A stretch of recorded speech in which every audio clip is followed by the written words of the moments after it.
So Ben, I want to talk about a comic book movie that came out recently. Okay.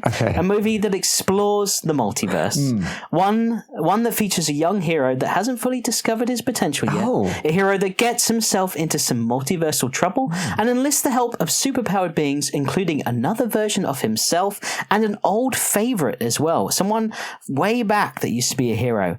I'm of course talking about Across the Spider-Verse. Of course you are. Much better movie than this one.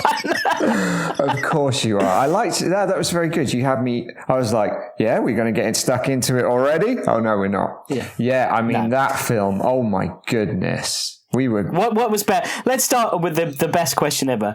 What was better, Across the Spider-Verse or The Flash? I mean, it's Across the Spider-Verse. Easily. Yes, it is, isn't it? Yes. I'm not going to say how I felt about The Flash just yet, but I loved Across the Spider-Verse and I really want to see it again. It was thrilling. It was, and just looked ridiculously good. I don't know how they do that.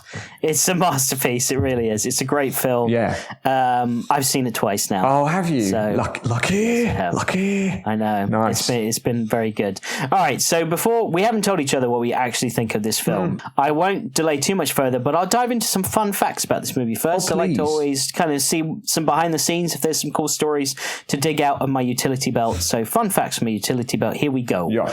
First off, Michael Keaton got paid a cool $12 million to do this movie.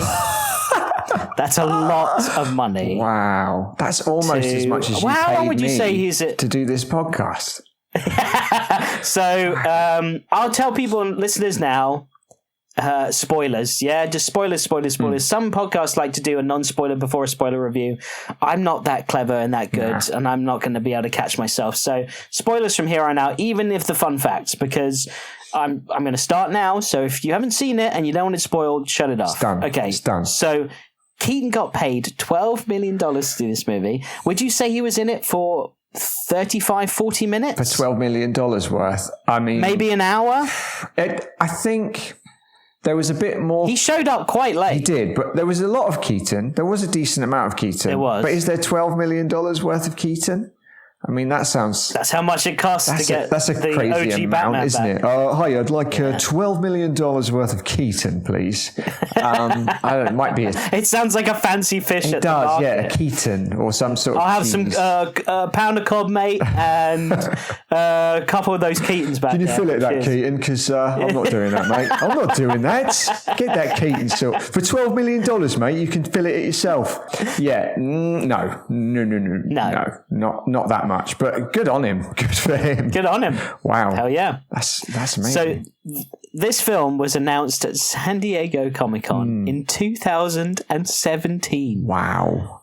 That is 6 wild. years ago, this was announced. That's ages. I know we had COVID and some delays, but still, that's a long friggin' time, man. That's crazy. That's like, it's not even partially is animated, I suppose. It's not even an animated film or a video game because they could take that long, but this is a live action film that should not have taken that long to get out. No, definitely not. So, more fun facts. Michael Keaton will be 71 at the time of this film's release, making him the oldest actor to play Batman in live action or TV. So, both in film and TV. The only actors who were older were Adam West, who was 88 when he voiced Batman for a final time in Batman vs. Two-Face, which was an animated film, but obviously still not live action. And Olan Soleil, who was 74 when he voiced Batman for a final time in the 7th season of Super Friends, which came out in 1973. Wow. Okay. So, but Keaton... Very nimble for a I'm glad. 70-year-old, wasn't he? Very nimble. That stunt double was put to work. That 12 million was not in those stunts, that's for sure. No, it wasn't. No. The character of Kara Zor-El, the most famous version of Supergirl, was featured in a comic book prequel for Man of Steel, which came out in 2013. It was a part of the crew that brought a Kryptonian ship to Earth. So if you remember in Man of Steel, he finds like a Kryptonian ship. Yeah. And they're all like deceased and stuff, and it later becomes his Fortress of Solitude. Yeah. Well, on that ship, apparently in this comic book, Kara was one of the passengers. She disappeared after the crash and was never to be seen again. So obviously in this version, it's different because she's basically the Superman of this version. So was she invented for that comic book then? Just written for the comic book? Was she not a pre-existing character? Were we not aware of her before that? I don't know. I don't know a whole lot about Supergirl. I know it's his cousin. I know that she was much older when she came to Earth. Yeah. Because time and space and all this stuff. Right? Bowl of spaghetti, Bowl of spaghetti, mate. I mean, what an excuse for a fucking plot hole. It's all a bowl of spaghetti, mate, at the end of the day. Okay, so I'm just going to, because you brought up bowl of spaghetti, I'm just going to sideline the fun facts.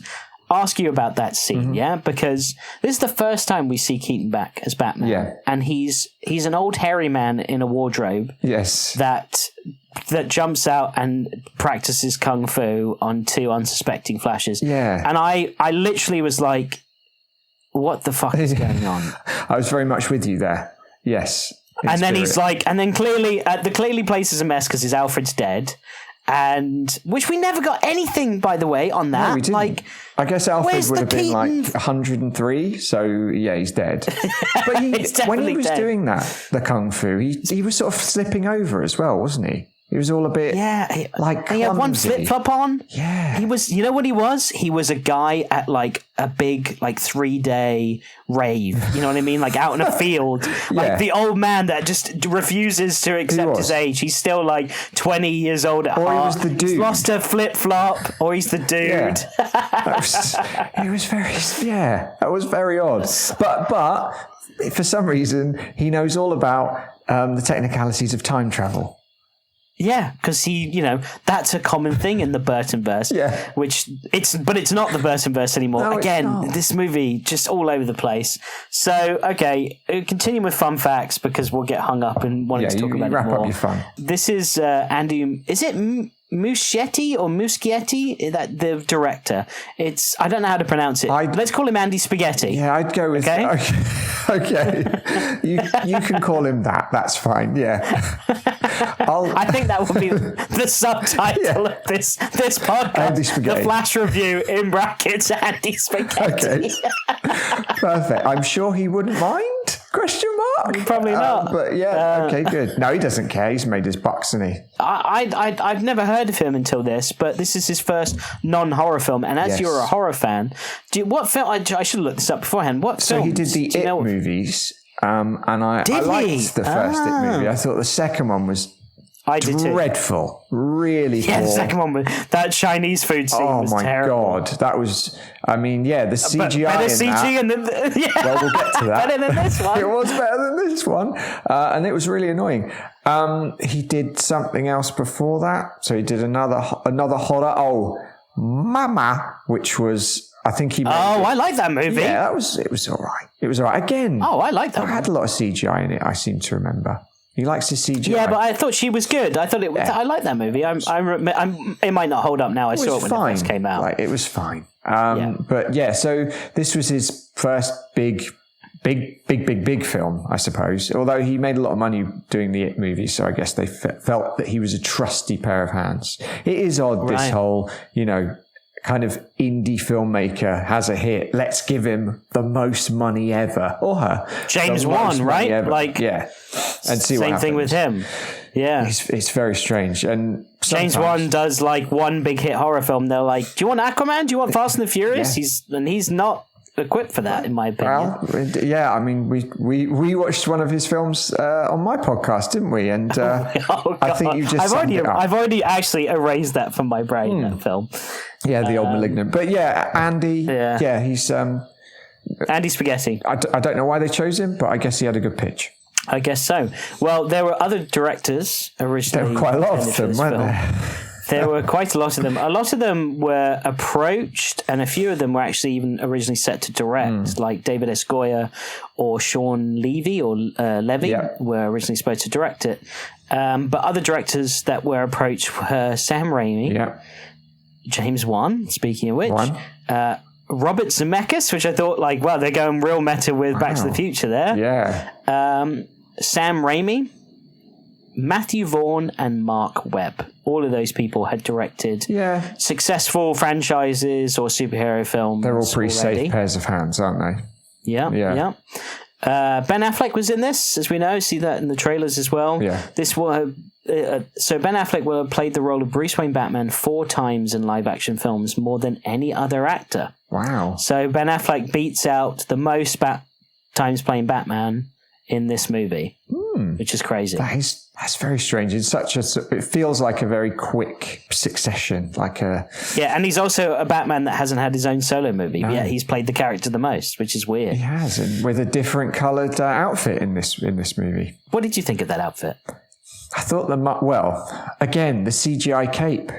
It looked like the T-1000. It looked like it was, but not as good. It looked like someone painted, like those pastel crayons, like the Crayola type of blue. Yeah. It looked like someone just kind of did that. It was just such a solid shade. There was no texture or depth to it. It was just so flat. And I was excited to see a blue cape and cowl. I thought the suit looked, when he was on the bike, it looked cool when the CGI cape wasn't flapping. I quite liked the mask, but the actual armour bothered me a bit. I mean, didn't really lacrosse pads, right? It was just weird. Yeah, it was. He was wearing hockey pads. He was. Hockey pads. Ben Affleck is. It was fine. I mean, it was slightly different to Michael Keaton's suit. I guess that was the whole point, because they were so different. The Batmen, weren't they? So different. Yeah. But we can get into that later on again. I know. I keep on doing this, don't I? Yeah, but I don't know. It was fine. It was all right. He's not my Batman. I guess I'll say that. No, definitely. But then I don't think I know who my Batman is anymore. Oh, okay. Well, that was going to be a question I have for you later, but we're talking about it. So, my Batman has always been, two Batmen. There's Kevin Conroy, and then there's Michael Keaton. Mm-hmm. Kevin Conroy, I would say, is definitively my Batman whenever I'm thinking about Batman, or whenever I'm reading Batman, or obviously whenever I see any sort of animation. If it's not Kevin Conroy, I'm instantly disappointed. Yeah. So I would say that probably ranks him a bit higher. But as far as live action in movies, Michael Keaton was the first Batman that I truly remember. He's the reason I fell in love with the character. And there's a moment in this movie, dude, where it's such a throwaway moment, but it meant so much to me, because I was watching and I hadn't felt like Keaton was back yet. But there's a scene where when they go and they try and rescue Supergirl, and it's the snowy scene, and he grappling guns up, and it's his fucking grappling gun from whatever. Cool. And I thought when Flash grabbed hold of him, I thought he was going to be how much do you weigh? I thought that was such a missed opportunity. I know they do the weight thing later, but that was stupid. It didn't make any sense. Anyway, so they go up, and there's this bit where once they go up there, Batman starts walking off, and he walks off ahead of them, and he disappears, and Flash makes a joke everybody's fast but me. But you see Batman's cape, you see just Keaton quickly turn a corner, and his cape flaps in the wind. And for some reason in that moment, because his body, his stature, his thick neck that can't move, the way he was walking and the cape flowing around remind me of it just took me back. It reminded me of the church in the first one. And I was like, "Oh shit, Batman's back!" I was like, "Oh, okay, I'm in now." This is my Batman, and that was really great to see. There were moments. I think what it lacked was that the sort of that both the Tim Burton movies are so tactile. You can, because they're all practical, and you can just feel it. You can feel the suit. Yeah. You can feel the rubber, so to speak. Whereas you can feel the Gotham. Yeah, you can. Whereas this, it was the Gotham in this was shit. Yeah. That daytime, the Ben Affleck scene. Yeah. Why was it during the day? No idea. No idea. There was no reason for it to be during the day. No. So you could have had that at night, and the Gotham looked like downtown where I lived. You know what I mean? There was no character to it. It didn't look. There was no character, as you said. It just looked like any old city. And have you got any more fun facts? Are we digging in now? I do, but I can pepper them in. Let's dig in. Okay. There's one about an original script that was written by Ezra Miller and Grant Morrison. Okay. There's a combo. Which was, I know, and I was like, after what Ezra Miller's been, what they have been accused of. I bet that the script was apparently too dark, and it was too dark a take on the character. I think I can believe that. I think probably Flash was probably assaulting people in broad daylight and pushing them up against dumpsters. That's probably what was in the script. And Grant Morrison was just like, pay me money, I don't fucking care. Allegedly. Allegedly. Yeah. Okay, thoughts on this film, Ben? Just give me your thoughts. Overall, did you like this movie or did you not? Okay, I've been thinking about this all day because I saw it yesterday. I think overall I did enjoy it up to a point. I liked Ezra Miller's performance a lot, and I liked the way they used the other him, different to the Flashpoint comic. I enjoyed seeing Keaton again, but I didn't feel like his Batman was that different to Affleck's Batman, and we can get into that.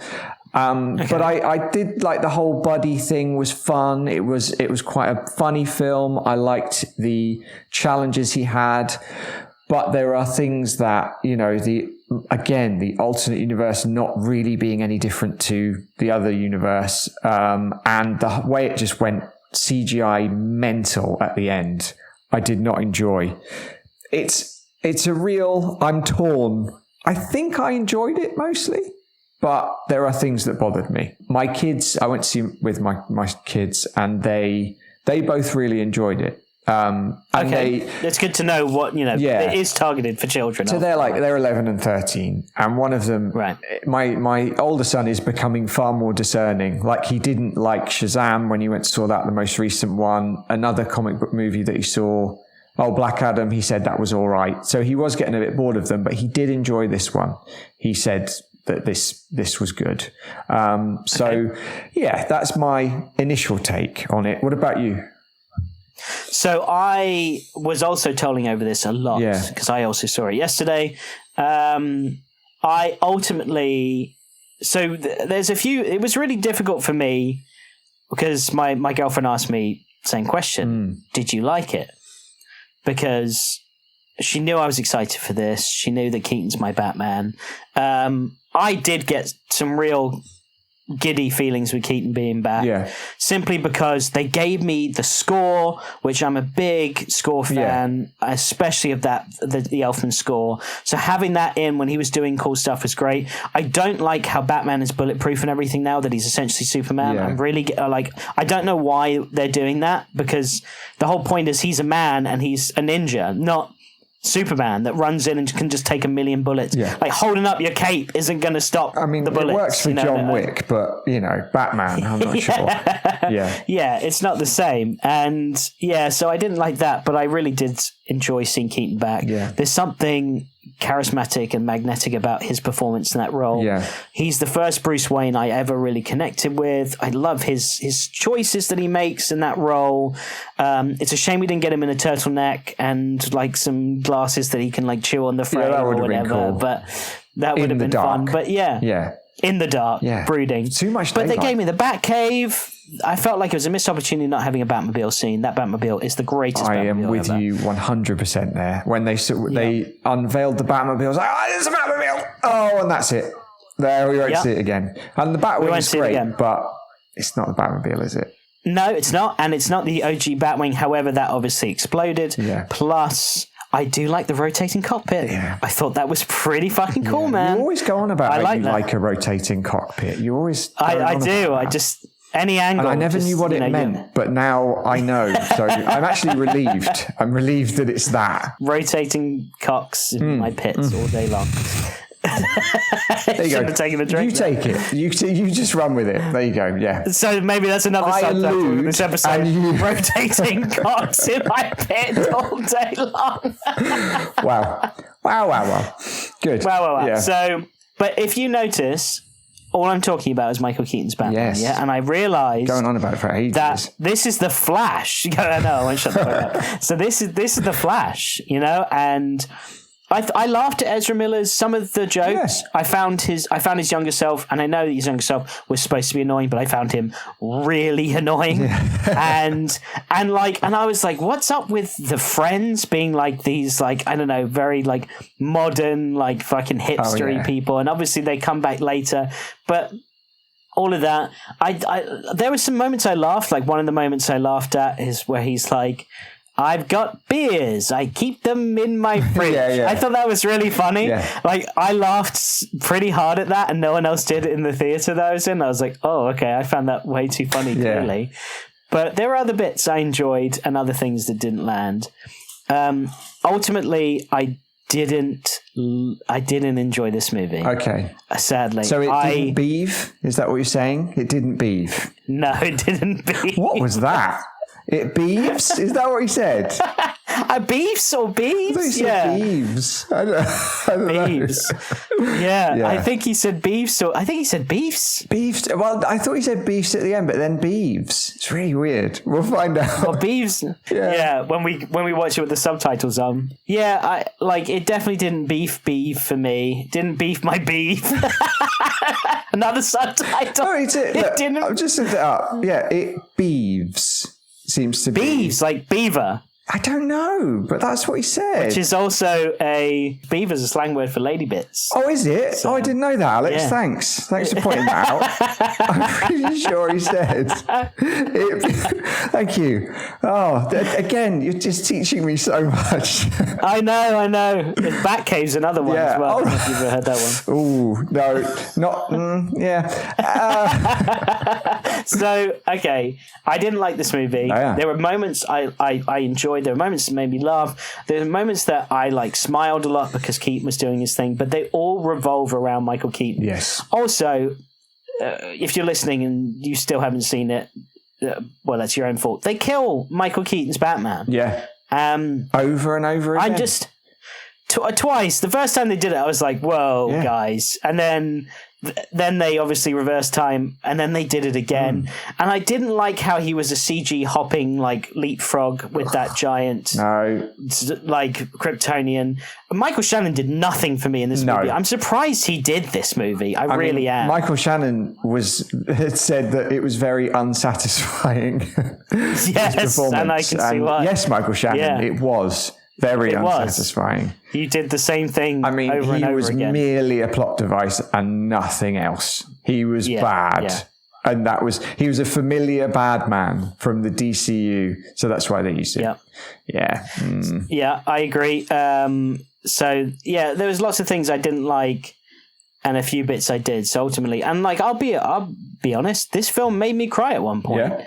I sat there and tears were actually going down my face. And it was when he had to say goodbye to his mum for a second time. I thought that was pretty well scripted. And you were talking about Ezra Miller's performance. I thought it was very impressive in that moment. I thought the dialogue was strong. It wasn't overdone. Do you live here? No. I used to, but I have to say goodbye to my mum. Do I know her? And then I'm just a stranger in a shop, but you look like you need a hug. And for me, it resonates more because I've lost a parent. Specifically, I've lost my mum. So that was, for me, I was just like, oh shit, here we go. It caught me off guard, and it was well scripted enough where I was like, okay, I'm actually immersed in this and I believe it. So that was another thing that tore me when I was leaving.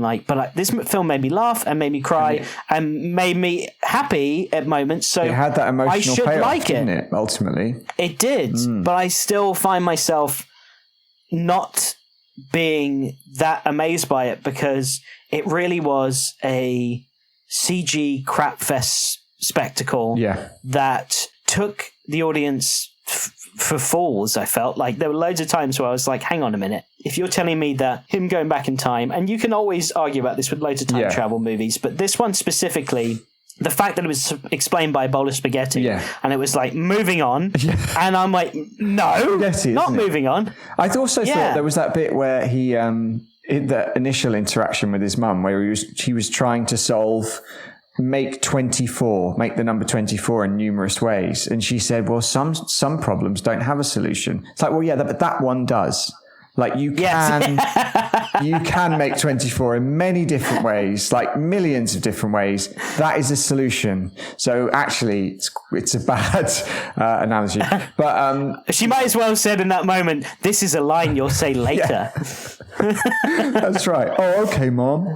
I agree with you though. I got a little bit touched by that final scene. Do you feel like you're more annoyed about what it is or what it could have been, having read the Flashpoint comic. I know that, I've read it again very recently, and there are certain things in that I would have liked to have seen. But how do you feel? You think, where are you with this? So, I mean, I saw elements of Flashpoint in it. I also saw elements of the Flash TV show, the one that was on CW and has been for the last, 10 years or something like that. Because in that show, the villain of season 3 of that show ends up being Barry Allen from the future, which is obviously what the villain was in this. And I thought that was an okay twist, but that wasn't really a villain. He was just and again, here's my biggest thing is every time I wanted to suspend my disbelief, the CG really did not help me in doing that. Very bad. Why did he look like Marlon Brando when he took all his... It was weird. The really bad Flash? He looked like Brando with a scar on, like a CGI Brando. He did. It was very strange. And I don't understand how that happened, because these superhero movies ain't cheap, and they didn't spend all their money on Michael Keaton. We know that. You've got Ben Affleck, you've got Wonder Woman, you've got fucking George Clooney in this for a brief moment. I'm sure they spent big bucks on that. How did you feel about that George Clooney cameo? I actually quite liked it. It caught me by surprise, and me too. Well, what I didn't like was that they had a post-credit sequence which immediately resolved everything, because he was telling Aquaman about, and then I went to this universe and they're all different Bruce Waynes. Right, so you have got back to the real world then. So the whole Batman... But then is his dad not okay in the world that he was just in? Which doesn't make any sense. It's like, you remember in Doctor Strange, he had 3 eyes at the end of the film. And then he was fine. In the next scene. Immediately fine. I don't want him to be fine. I want him to I want to worry about him. So I did like Clooney there, actually. I thought that was... It made me laugh, and it made me surprised. It was good. And it's fun to see Clooney. And I tell you what, I really like Keaton, and I was happy to see him. But I wondered if having George Clooney as Batman and him appearing at the end might have been more effective. It would have been weird. What, swapping them out? Yes. Just because Clooney's Batman would have been very different, I think, to Affleck's Batman. And I don't really feel that there was an awful lot of difference between them. I know, Affleck's Batman was you can't change the past, pain makes us what it is, and whereas Keaton was like, well, go ahead, let's get rid of all the pain. Yeah. But it just wasn't... Going back to the Flashpoint comic, it's Thomas Wayne, and I'm not sure if that would have worked in this, because it's a lot darker. But that would have been, and also that would have been Jeffrey Dean Morgan if they went that route. That would have been cool. That would have been kind of cool, man. I would have liked to seen that. And there's a line in the Flashpoint comic. It's when Batman is, on the fence about helping Barry, and he uses the greatest emotional blackmail I've ever heard. He says something like, it's what Bruce would have done. It's like, he's not going to turn that down, is he? He's going to do what his son would do. And that line really hit with me. I thought that was a great line. And that I would have liked to have seen that in this film. But as it was, and again, I love Keaton. I love his Batman. But I'm just not sure if it was the Batman I remember. Well, and the thing is, they didn't do us any favors as an audience, because... if you're going to show the Batcave and you're going to create the Burton Batcave, give us a trophy room, Give us the giant penny, give us the T-Rex, give us the Joker suit on display, Catwoman, Penguin. Give us other villains that maybe we didn't see, like a Two-Face, half and half suit, where you're like, oh, that's the Two-Face from his universe. In the comics, isn't he? He's in the comics, so you could do that. Bring Catwoman back. That would have been awesome. Get Pfeiffer back. She's around. I know. Yeah. She'll do a crappy Ant-Man movie. She'll surely do this. She'll do anything. I mean, she'll do anything. I would have loved to have seen more info on that. Like I said, Alfred dying, and they're just like, yep, you had an Alfred. That's the same as every universe, and then nothing. And that kind of inspired Batman to come back, because Keaton was retired, which I was like, oh, not another retired Batman. I can't keep on doing this. And I would love to have been like, I'm still Batman, I'm fighting crime. When they said, we've got a Batman in this universe, I was like, hell yeah, you do. It's Michael Keaton. He's been kicking ass, obviously, for 35 years. But nothing.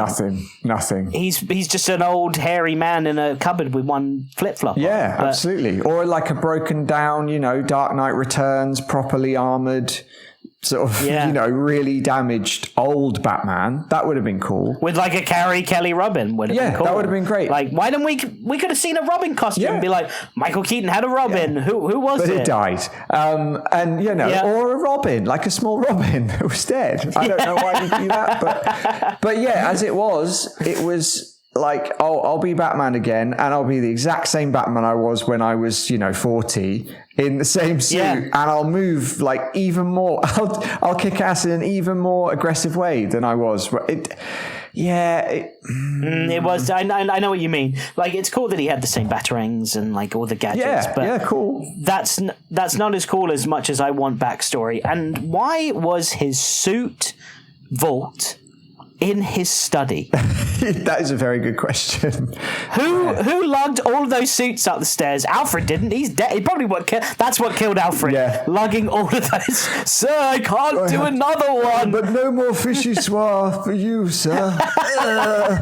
You're gonna fucking do it. You're gonna like it, bitch. It was you're right. It's crazy. Weird choices. And he opened the bookcase, and there they all are. And I was like, oh, okay, scuba Batman suit. I was hoping for, I don't know, just some more like.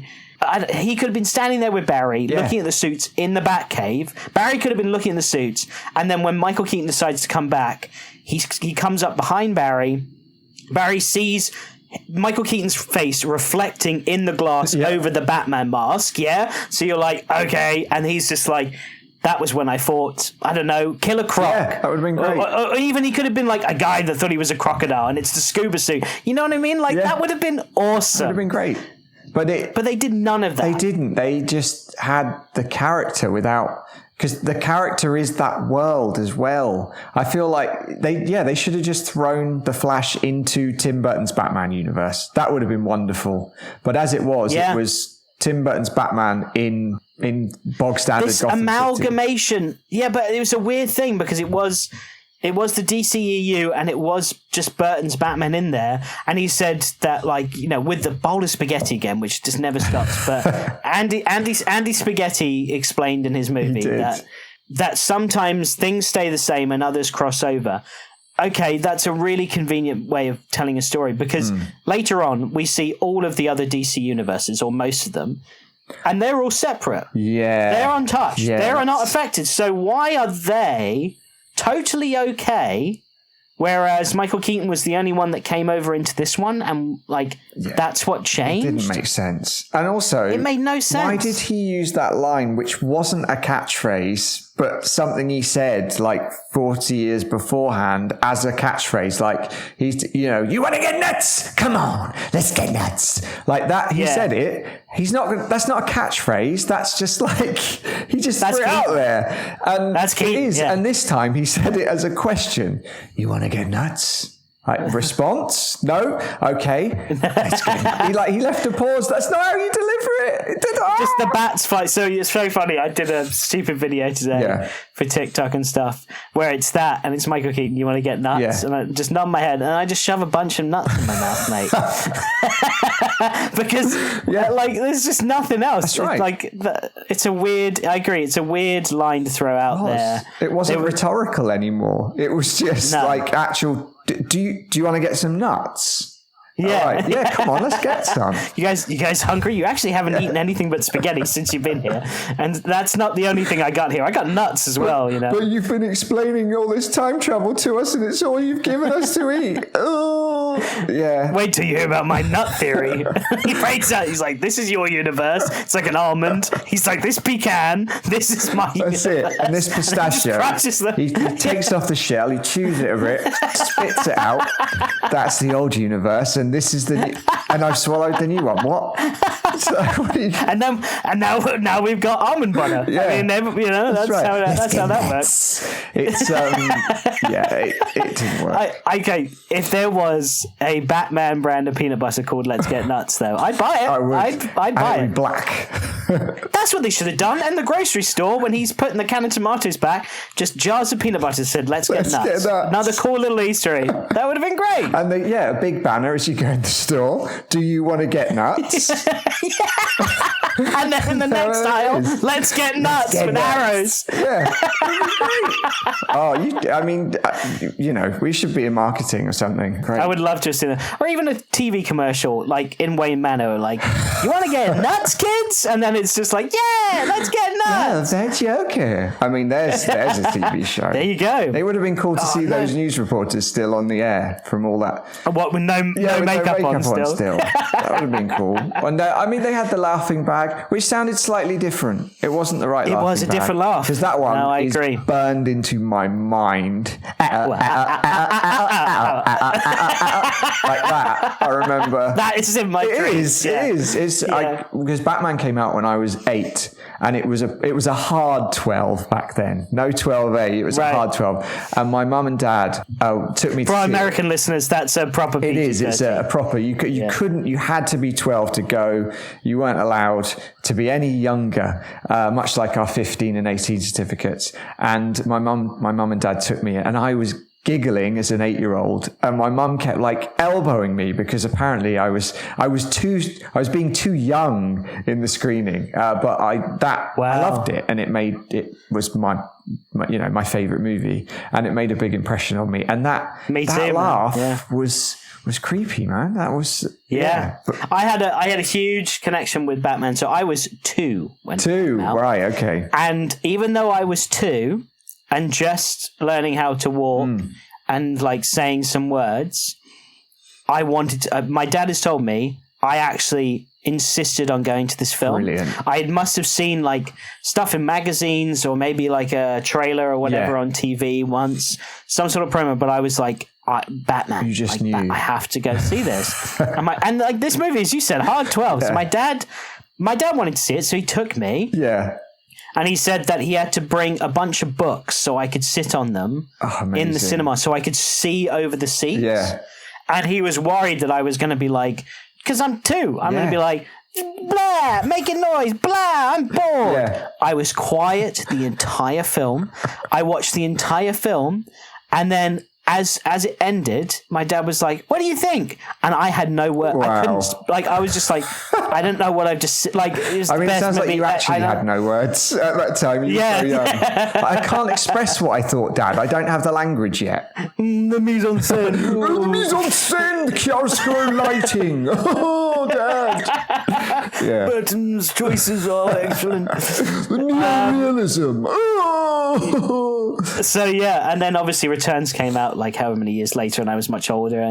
But I had a poster of Jack Nicholson's Joker. Yeah. It was A4 size, right, in my bedroom, and it was behind my door, and it was framed. That's brilliant. And it was in I think it was in some sort of shop, some sort of thrift store or something I can't remember what it was, but my dad said that I saw it and was I want that, and my dad's Are you really? And I'm yes, I want that. So he spent I don't know, whatever, 10 quid on it, came back, framed it in my bedroom, but he terrified me because he's just got this death stare of a grin. Yes. Right? It's that one where he's kind of prominent and he's turned to the side and he's really Is he creepy. wearing his hat or no hat? He's wearing his hat. Yeah, I know the one. And he's just got this crazy look in his eyes.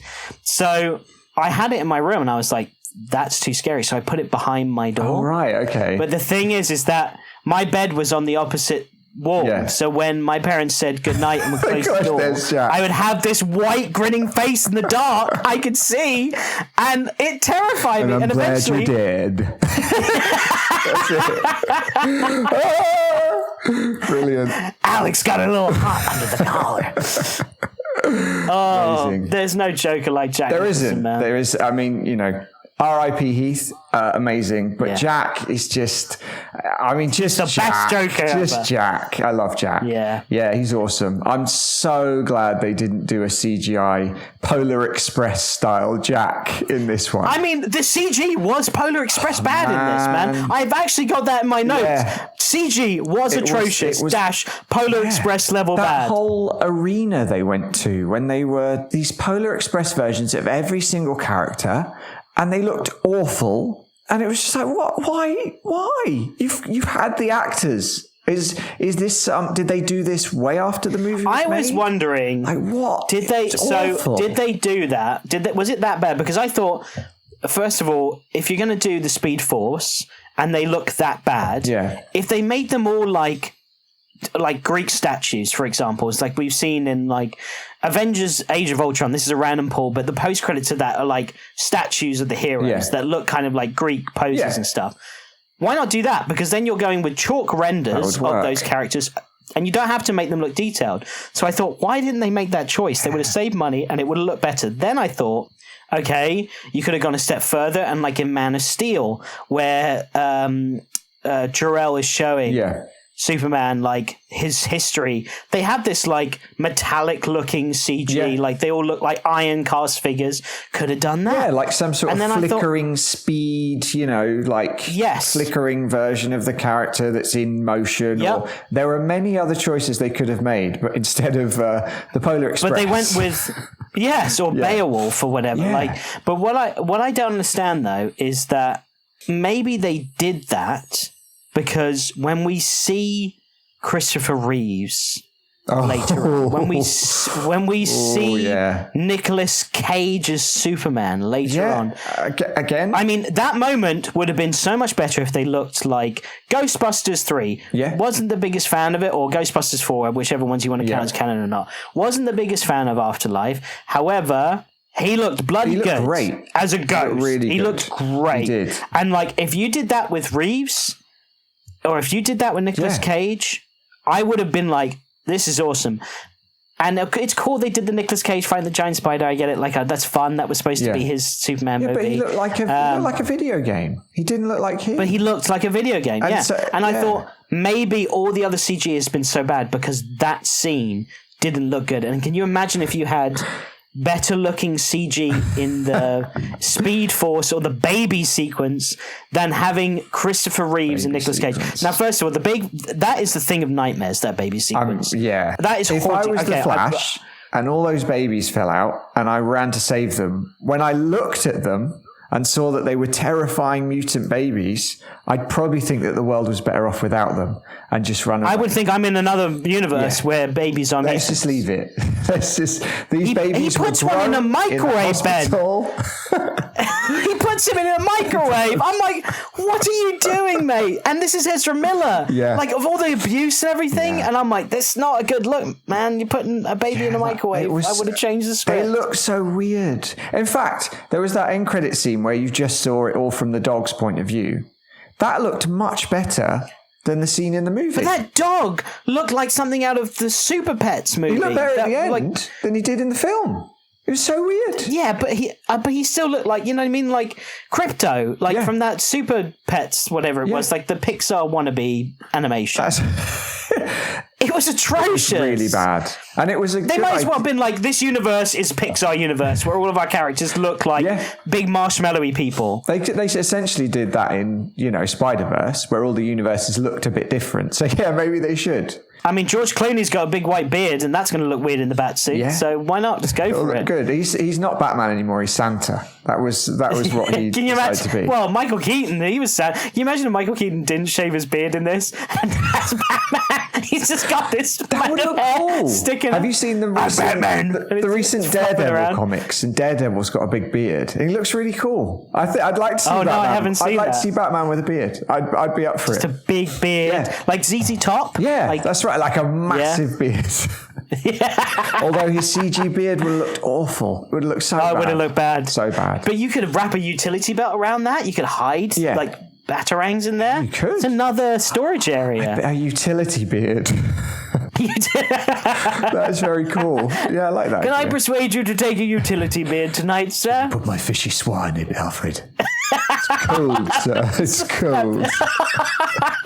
That's where he spits it out into his beard. His beard covered in fishy swine. I think that's what it's called. I don't know. But that. He's going to kiss Catwoman later. She's like, even I don't like the smell of that, God. mate. Your beard stinks of cold fish soup. What's wrong with you? Alfred, I mean, my butler. Yeah, that's right. He made me this.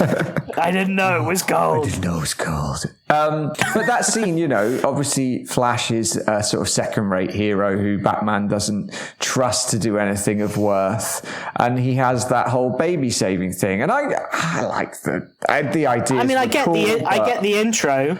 It would have worked in a comic book, but in this movie, because the CG was so bad, it just didn't look good. Yeah, it did not look good. Yeah. And he's like leapfrogging over things, and his legs like go up way higher than they should at one point. Like he's some sort of like, you remember the old Stretch Armstrong toy where you could that's what he looked like. Yeah. It was the CG really let this movie down for me. It really did. Like never has a CG let a movie down so much for me. Usually I'm like, oh, the CG looks bad, but I forgive it. But in 2023, there's no excuse for that. There's just none. We know what, like, look at Thanos. We know what's capable. That's it. We can, you know, it can be done. It can be done. And the people are referring to the Christopher Reeves version as digital necromancy. Because it just looked it looked awful. Again, it was like, oh no, why have you done that?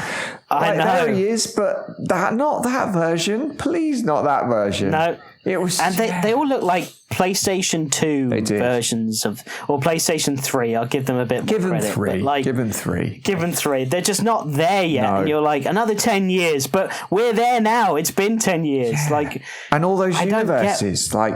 Again, as you said, why were they all different? What? I don't know. What that was. And you get like you hear Adam West and the Joker laugh. You hear Adam West Batman, and then you hear the Joker laugh. He was one of them. He was gonna be one of them, but they didn't put him. Right. In. So somewhere I didn't see what else. I didn't see what else. There was a very old. Like old Flash, like black and white Flash. Oh, that's so that is the guy who played Flash in the TV show in the 90s. Yeah. But he's playing Jay Garrick in this one, which is he played in the future TV show that they made for CW that I was referencing earlier. Yeah. And he wears like the old Flash helmet with like the lightning bolts. Like it's almost like a bedpan. He kind of looked okay, and I think they introduced it with him, and then it was like, oh, he looks okay, and then no, and the Nick Cage, like, oh, cool, oh no, oh god, that's and I mean the whole. And they all just stand there and watch. They're all superheroes, and they're all like, "We'll just stand here." Oh, and this is good. Yeah, but that whole I like CG's terrible. Yeah, it's really bad. The Ezra Millers I enjoyed. I did enjoy his performance. I liked his neurotic, not very good with people whole thing. I thought he did that very well. But the Virgin line was stupid. Yeah, that was stupid. Virgin line was cringe. That was silly. But it was. That made me uncomfortable. I know what sex is, but I haven't had it. Run back in time and do that joke again. Yeah, he could. But his transition from hero to villain, like the other one, villain to then Marlon Brando villain, it was all so quick that it just didn't hit at all. No. It was like, what? He's built up all this gunk on him and... I know. They wanted to save that bad guy is him. Yes. So I guess they thought the less we show him, the more you'll forget him. But they've only shown him once just throwing Flash out. You needed another scene with that guy interfering where you're like, oh, who is that guy? Yeah. Like, why is this weird creature interfering in Flash and trying to stop him what he's doing? Because... you didn't need to show too much, just a couple scenes with him interfering. Yeah. So then, you get that reveal where you're like, oh, that's actually Barry. That's it. And there was not really a hint that young Barry was suddenly going to turn. You know, it was like all of a sudden he's like, hey, you can't do that. You know, fair enough. Yeah, he doesn't want his mum to die. But like, would he... destroy and how he found universe? Out, like, I was like, oh, if he's just having a sandwich and listening, like at the bottom of the cave, and I thought, well, if they're because I thought that's obviously a plot device that they'll reveal later, where there'll be a big sequence where he's just like, Barry, I have to do this because the reason I did this in the first place was I saved our mum, and if I don't, blah blah blah blah blah, and like obviously that would have been the revelation that young Barry needed to hear in order to go from naive guy that with powers to the Flash, which is obviously to Barry. Yeah, so I think they gave that scene away. They could have had a pretty pivotal moment with that. They threw that away. They Marthaed later on, he's scene, like, didn't they? They Marthaed that scene. Yeah. They martyred it to death because later on, he's just like, I know, you can't say the mark. I heard you while I was eating a sandwich. Yeah. I do not like it anymore. I'm going to get gunk on me and be Marlon Brando. Bye. Vroom. I've seen Michael Keaton die 8,352,000 times. But when you put it that way, I might change my mind as well, because that was very sad and silly. Why don't you dare kill Michael Keaton. Don't you dare. This is my point. I didn't get to... Yeah, when I came out of the theatre, all I could think about was, like, that's the second time in the last, like, year or so I've seen one of my favourite heroes, James Bond being the first one, die for no reason. I don't need you to kill them to make their appearance, like, be more impactful. Like, the whole thing with Keaton dying, first time was a throwaway, second time, fine, he took out a Kryptonian, which didn't even die in the end. That Kryptonian got right back up. And Flash is like, I can bring you back. And he's like, you already did. Which I've heard that line a million times before as well. You want to get nuts. I know. As last words go. Flash is like, I mean, I got some here if you need them. Let's get nuts. These nuts? Yeah, I mean, there's many other... But it wasn't that, was it? No, it wasn't that. No. He just died. He just died. Yeah. And he died in such a like, you know, like a South Park death. Same with Supergirl. She just like flopped. She got all stabbed. Of a sudden. I didn't think they could be stabbed. How did... well, it's Kryptonian steel or whatever, but I thought that was very convenient because new Kryptonian steel. It sounds like one of those infomercials that are on at like 6 a.m. before TV comes on. My cast iron is always getting crap in it, but now it's as clean as ever, brand new in fact, thanks to Kryptonian steel. Kryptonian steel is made of Kryptonian steel. I can't think of any others, but you know how it's the rarest thing on the shelves and can be yours for only 6 payments of $3,452,000. Look, we've been very hard on this film. There were things you liked. We should talk about some things we liked. Yes. Okay, so I mean, obviously, a lot of the Keaton stuff, like I said, so I've gone all over that. Yeah. But I don't think there's any other thing I liked that I've forgotten to talk about with Keaton. Yeah. I mean, I thought, like... I don't know. I'm trying to think of more things I liked. And again, this is why I don't think I like this film because, you know, I mentioned like it made me cry. I can't remember all the funny lines, but there were quite a few that made me laugh. Yeah. I thought him losing his powers at first was going to be lame. I thought it was going to be something that I was like, here we go again. Another superhero like without his powers has to discover. But the fact that younger Barry had them and that whole thing of him like phasing and like dropping down. Yeah, I want to Some of it was very funny. That'd be cool. Yeah. I want to phase. Some of it was very funny, and others I was like, again, Ezra Miller being the one that's doing this, like, pretty inappropriate. Oh, he just exposed himself to his neighbour. Yes. Yeah. Oh dear. But it's fine. Oh, he's tweeting about it now, and he's telling the cops to come find him. They'll never catch him. He's the Flash. Yeah, I think I quite enjoyed Ezra Miller's Flash in his initial universe, you know, his whole thing getting the sandwich and, you know, his day is always a bit rubbish. He was late even though he's the Flash. That was all fine. I quite enjoyed that. But yeah, I mean, we've clearly torn it apart. What do you think of his suit? What do you think of Flash's suit? I'll tell you what, one of the bits that made me laugh the most was when other Barry, Beeves Barry, made his own suit, and then you saw like the way he was wearing the mask, just kind of falling off his head. That made me chuckle. Yeah, well, he even ripped the neck out. Yeah, he did, because that was obviously a joke of I can't turn my head in this stupid Batman costume. Yeah, so I've got to rip the neck out, which I thought was fun. And sawing off the ears, I thought that was pretty funny. Yeah, and for a long time, that was good. For a long time, yeah. I like the suit. It's so clean. It's all just so clean. It's it's very Incredibles. Yeah, it is. And that works for that because that's Pixar again. It just looks so pastel-y and there was no depth to anything. I wonder if this hadn't been made like 5 years ago, what his suit would look like in 2023. I know. If they'd have changed it. I don't know. It was fine. And I was really annoyed that I stuck around for the post credits because that scene was really stupid. Yeah.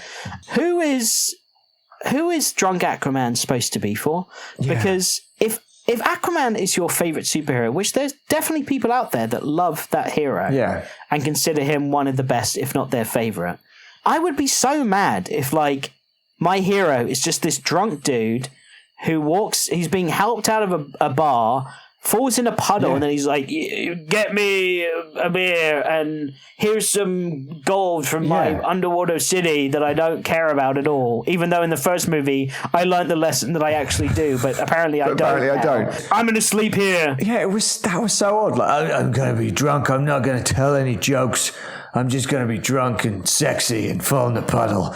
Like, I think that's all he's got going for him is he's beautiful Jason Momoa. There's nothing else. He's not you're right. That's very odd. That whole scene was weird. It felt like we've had to quickly put something together to let everyone know that Aquaman 2 is coming soon. And this is a tenuous link to it.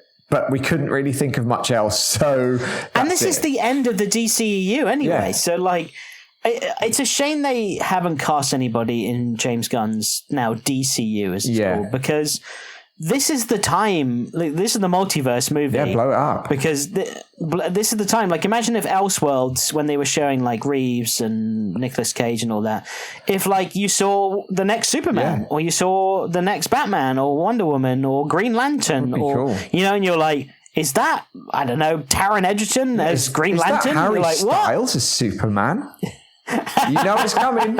You know it's coming. Yeah. Oh, Harry Styles would make a great weak Superman from Flashpoint. He would make a very good weak Superman. The feeble, because he is. He's all gangly and he's got the hair. Yeah, that would be fun. Red Sun. Yeah. No, it's that again. Yeah, absolutely missed opportunity, but it did.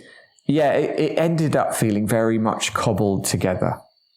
Which is a shame. But so how do you feel about the DCEU? Because it's over now. It's been 10 years since Man of Steel has come out. Came out in 2013, Man of Steel. Yeah. So 10 years ago, we've had 10 years of these films. I won't give my opinion either way. I mean, you're sort of asking me to give my opinion. Well, because I don't want to sway you by being like, we've had 10 years of these god-awful shit films. I don't care for it at all.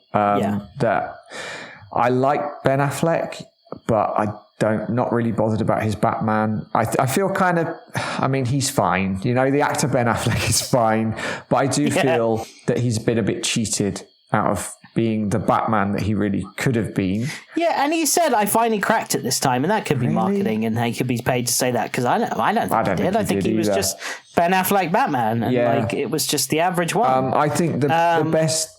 I mean, I know you don't like the Suicide Squad movie, but I quite enjoyed it. The second one. The James Gunn one. I liked it. And I liked Joker.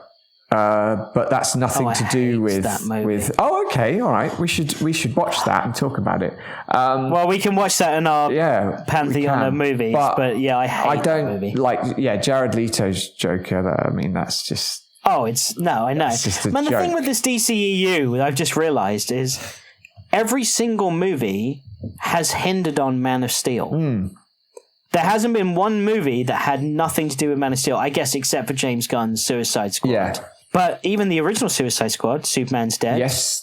Right? So we got to do this. They had to do that. Which I guess was Batman versus Superman, but still... Batman vs. Superman was connected to Man of Steel. I always view them as kind of like the same, because even the beginning of that movie starts at the end of Man of Steel. And this movie connected to Man of Steel, like Zod coming, like everything in that. I've just realized, like everything in that. Wonder Woman, I guess, maybe not. So not everything. And if I never want to hear a sting for Wonder Woman ever again. Which in the extended version of the Justice League, honestly, there was about 17 of them. I don't need to hear her theme. Thank you very much. I don't enjoy it. Yeah, I think, well, it all started with Man of Steel, which began with Zack Snyder just, deciding that Superman kills. The arrogance of that man. And Batman. And it's all just gone from there, hasn't it? I mean, I'm happy to see the back of it, to be quite honest. Yeah, I'm very much looking for James Gunn's. Like, I'm going to have some hesitance going into it. I'm going to wait to really give an opinion until I see a trailer. But I like that he makes things colourful. I like his choice of costuming in his superhero movies. And I think his Superman will look more like Superman. Yeah. You know, Henry Cavill, don't get me wrong, very good Superman, just given dark material to work with, including a very dark suit as well. And like, that dude was so ripped, I was like, you don't need this suit that's already got muscles carved into it. Shredded. I tell you what, Ezra Miller, very well-built man, but not like the ripped superhero we're used to seeing.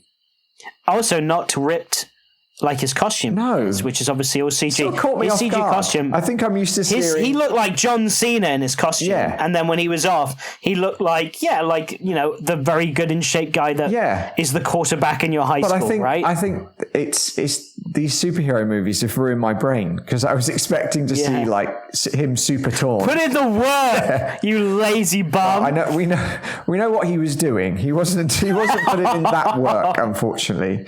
I mean, how do you feel about?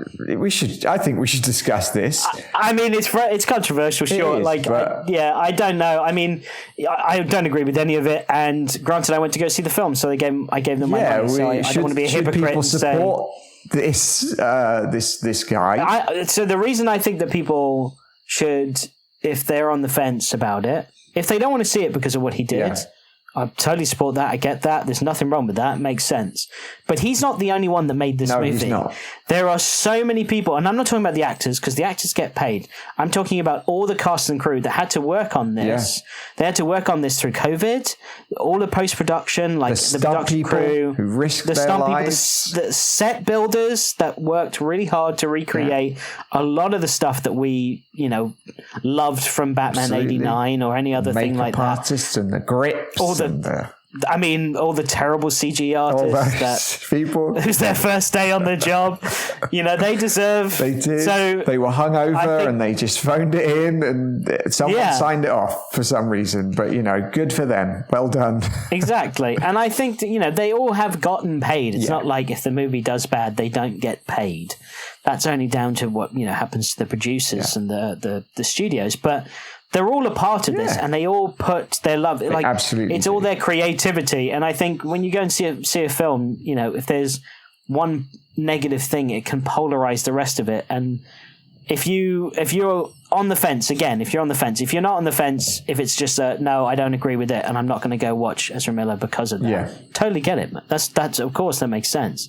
But if you're like, oh, I want to see this, but I feel like I'm supporting this, you're not. Yeah. You're really not. There's so much to it. It's like people flipping out over J.K. Rowling with the new Harry Potter video game. If you buy the new Harry Potter video game, even though they have no idea that she owns a percentage in Universal Studios, and all these people are going to Harry Potter Studios every bloody year and giving her money, it's just, you know, again, I don't support what she's doing at all, but like, there's lots more to it than you know. And it's an industry, and, you know, no one goes into a movie hoping to make a bad movie. They will all put their heart and soul into that.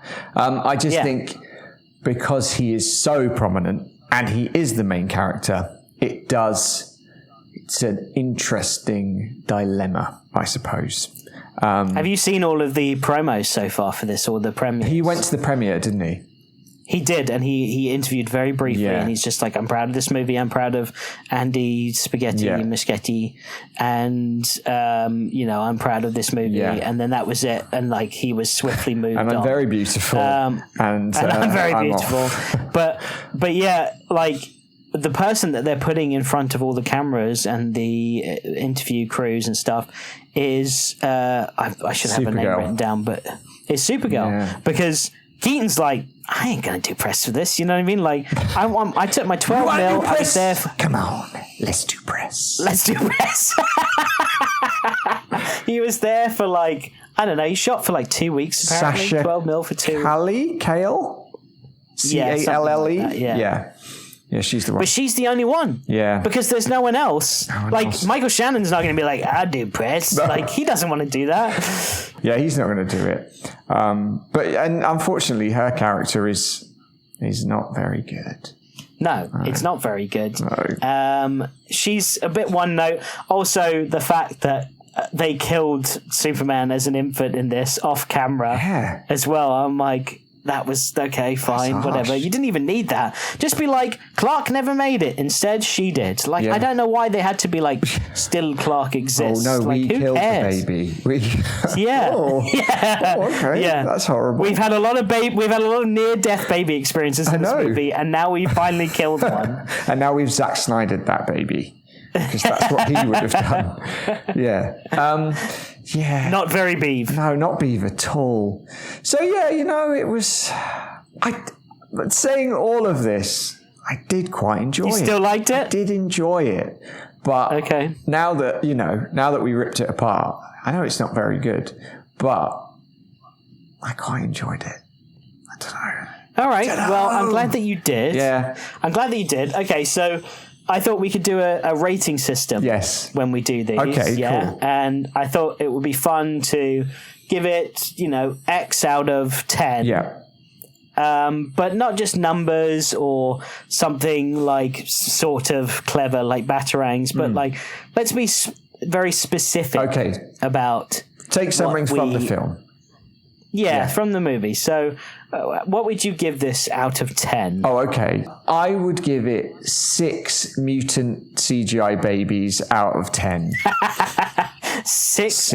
I think I actually, going into this earlier on, at the beginning of the day and before this conversation, I think I would have given it 7. But after all this chat, I think it's a 6. 6 of those weird looking non-living children, babies, out of 10. They are monsters. They are monsters. They are absolute. They like if that was the poster I had on my wall as a child behind my door. Yeah. I would have been way more frightened of that than the Joker. Three of the mutant babies. Just a baby. Where did they get a load of me? Bob. I think it's another baby named Bob. Baby's like, Gun. You are my number one, and I a guy. Yes, baby. 3 of the mutant babies out of 10 were lost because of the mutant babies, and one of them was the rest of the stuff I didn't like about the movie. But yeah, I'd go 6. What about you? I would give this. I think I'm gonna go 5 beeves out of 10. 5 beeves out of beeve. 5 beeves out of beeve. Yes. Because beeve is its own number. Yeah, okay. Good. All right, 5. And beeve on its own is more than 5 beeves. If that makes any mathematical sense. It's a bowl of spaghetti at the end of the day, isn't it? I almost did that. I almost did out. 5 strands of loose spaghetti out of 10. Yeah, I like that. But I like that. Yeah, I think. I can. And it's mostly Keaton that makes that up for me, because I don't mind Ezra Miller's Flash, but I certainly don't care that he's not doing it anymore. Yeah. And that we're going to eventually get a new Flash. I realised watching this movie, this is why the Flash hasn't had his own film ever until now. Because I just felt like there's not a whole lot, at least from what I've seen so far, that you can really do with the character to give him his own film. No. This was the only story I could see being a possibility from the comic. Bigger than him, Flashpoint, and they did it. Yeah. And he's just the hamster on the wheel for that. He's not the only thing that's going though. There's other elements at work there. And it was mostly Keaton and the joy of seeing him, his Batcave, the Batwing, did some cool stuff. Yeah. There's some great close-up shots of him in the suit that I really like. Yeah, there were some cool shots. So, yeah. It made me just want another Tim Burton Batman movie. Me too. That's what that's another thing. I came out and I was like, I just want to see him be Batman still, and the fact that he's dead is stupid. Yeah. Yeah, I get you. My kids liked it, so I guess it wasn't a complete waste of money. That's good. Yeah, and absolutely. We bought sweets before we went to the cinema this time. Last time I took them to the cinema, I spent 50 quid. And it just felt ridiculous. That's insane. So much money. I spent that much because of the pick and mix dilemma. Because when I got pick and mix, it was broke. The scale was broken. You got a little cup. I did. You? Well, no, this was at a different cinema. I got a pick and mix, filled up the bag on my own one time, and it was like £2. But I think it's because the scale was broken. So when we went back, I told my son, "Go to town. It's really cheap."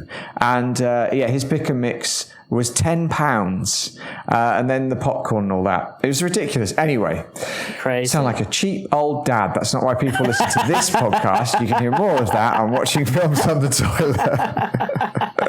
Well, why don't you go ahead and explain what you do with your podcast? I think you did a very good job. So yeah, watching films on the toilet is a light-hearted look at various movies that I can't really watch with my kids at the moment. Sometimes we do delve into the blockbusters and stuff. But, you know, your Robocops, your Terminators, your Aliens, that kind of stuff. And with my co-host Eamon, we talk about those movies. And we also have a little bit of toilet news. We often have correspondence from famous celebrities. I know many famous celebrities. You know, it's a blessing. Yeah, you didn't bring any to the table today. I did. Well, you see, maybe we will. And we play little games, and it's silly. It's very silly, but it's fun. And if you like silly, fun movie talk, then you might enjoy it, you know? So check it out. Yeah, go check it out. Yeah, absolutely. Yeah. It's available pretty much wherever you get your podcasts. Yeah, we use also podcasts.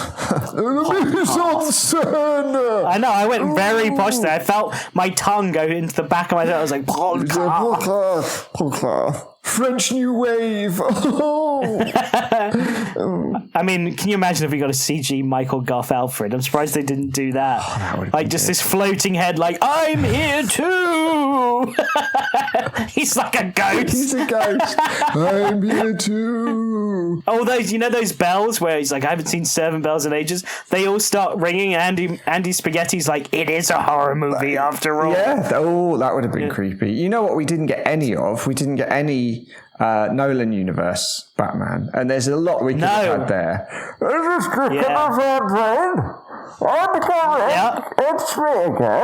I don't know how well you did that. That was Bane. By the way. That was Bane? Yeah. You want to know how I ended up in this universe? Yeah. Some story about, a grim. Yeah. It's my dad was a fiend, and he put me in a bowl of spaghetti. Could have been something like that.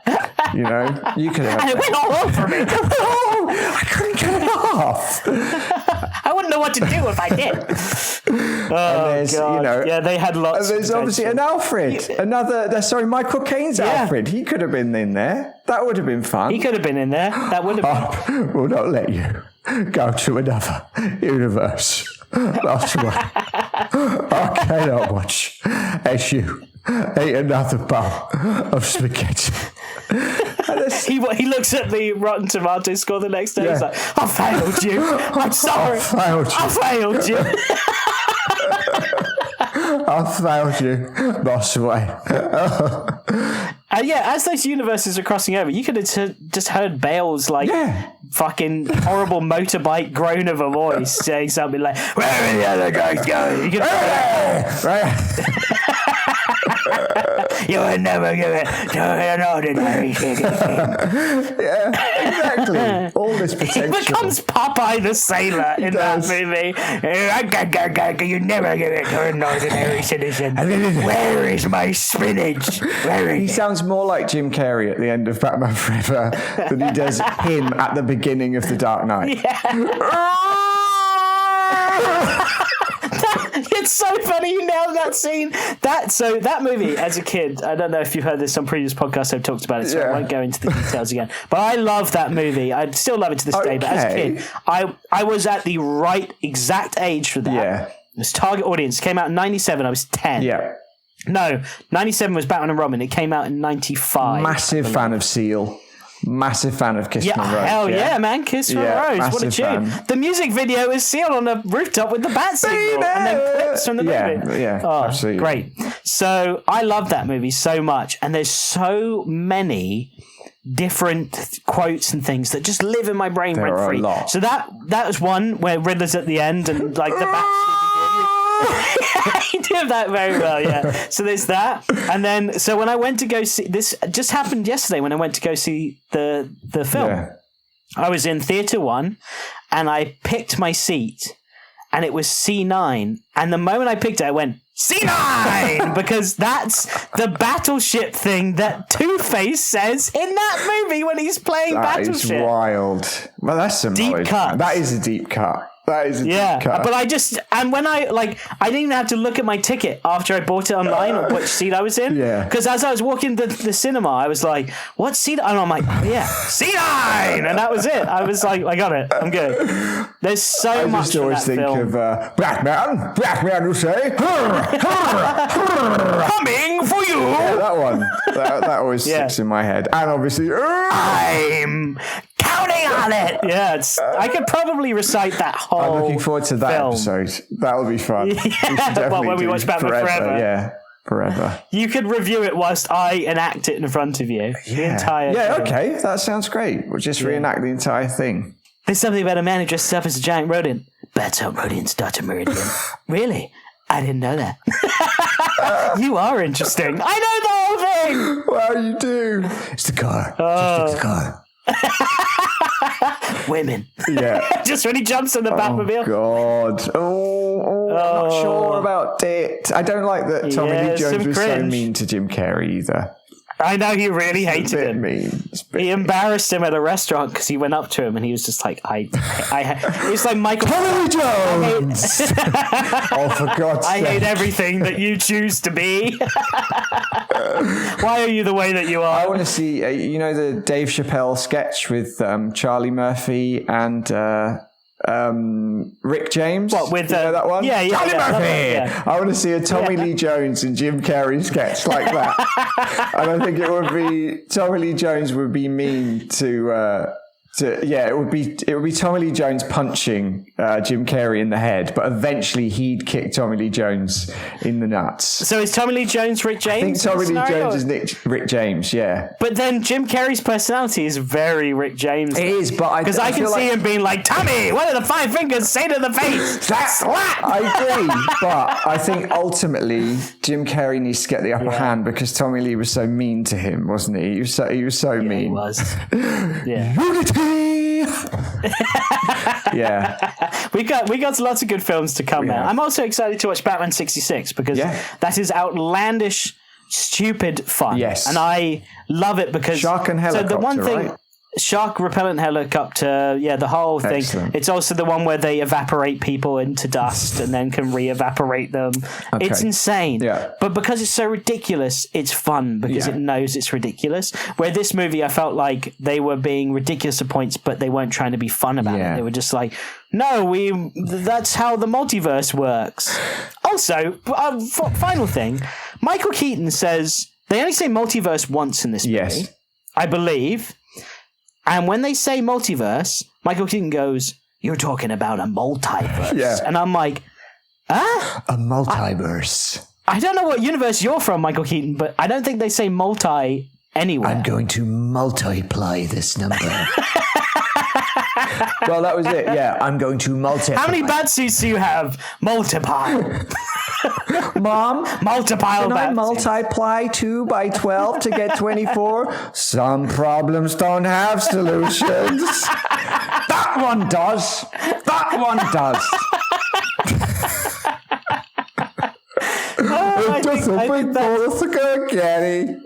Oh, God. I think that's where we can close it out, man. That was... All right. That was a good talk, man. Thanks for coming on. Thanks for having me, man. That was fun. I enjoyed that. I'm looking forward to having you come back. I enjoyed that more than The Flash, I think. I did like The Flash, but that was better. Yeah, 10 out of 10 Bs, man. 10 out of 10 babies. 10 babies. 10 microwave babies. 10 microwave babies. Oh, God, this movie. I feel like there's going to be so many things to come that are going to be memed and made fun of when this comes out. Like if he'd put all of those babies in microwaves, that would have been funny. Just stuff them all in microwaves there. All of a sudden. He's just putting them all in. Just, Oh, all of their abnormally shaped heads, and they had these hollow eyes. They are frightening creatures. They are frightening. Like James Wan would be like, I'm going to make a movie out of this. The film Trainspotting, when there's a baby on the ceiling. It's like that. But, that one you can allow to be horrible and black-eyed. These should have been sweet. Yeah, I agree. Mud. So yeah, I can't wait to watch more with you, man. I can't wait to come back. We'll be doing Batman 66. When that comes out, I don't know, whenever we have time, fitting it in the schedule. We both have podcasts of our own, obviously, but this has been a cool, you would call it a multiverse of an episode, wouldn't you? You might call it a multiverse. I'd call it a multiverse. But yes, it has. It's been a lovely bowl of spaghetti. And yeah, I've had a great time. All right. Well, that's all the time we've got for this week. Join us next time where we'll continue talking all things Batman in the movies. Until then, I've been Alex Robson. Oh, I've been Ben. And I'm glad you're dead. Doodles!